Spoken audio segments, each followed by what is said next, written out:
Hello everybody, my name is Ramya. I work as a systems engineer, mechanical background, specifically in the computer integrated manufacturing background with hands-on experience of over 16 plus years in fiber reinforced plastics, R&D and product development and deliverables.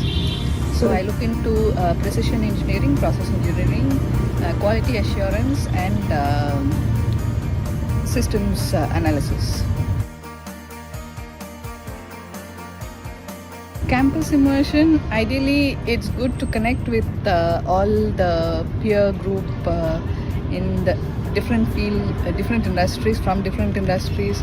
So each one is having different backgrounds. They come with a huge enriching amount of experience that they can share with us, and if we work as a team, surely it could add into a lot of not just our own development, also further if we have anything in line for the products or anything to collaborate in any other group or platform, surely we can do that. And it is, yes, a good practical approach to how we can grow professionally and network.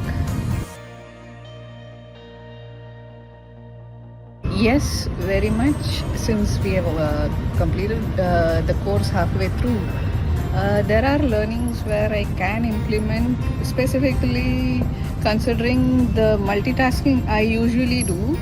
I could actually strategize better. So further on, we will also move into AI, and probably in the next term module or anything like that, we would be able to gather the knowledge of AI and implement in my professional work as well. So far, it's been, the content of the program is great. The online sessions, as much as we could get into and do the class activities, they've been good and very interactive. Hoping that there were more class activities of such kind, it would be very engaging, and equally we can be more confident in how we can deliver and implement whatever we can through the course in the professionals.